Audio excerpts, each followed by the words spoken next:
this just started to make sense. Like, I think they're trying to, like, fucking do shit behind my back. So I called Jamil, he didn't answer.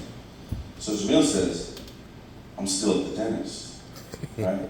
So therefore I respond with my quick-witted self.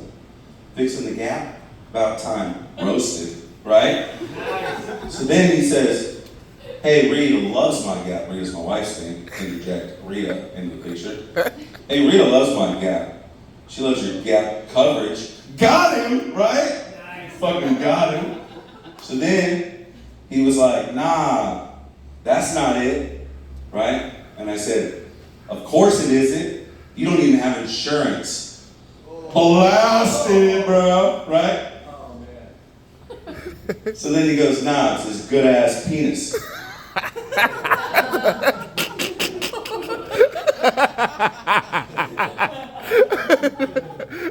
And I said, fuck you, we're not friends anymore. That's my time. Thank you, everybody. Ah, shit.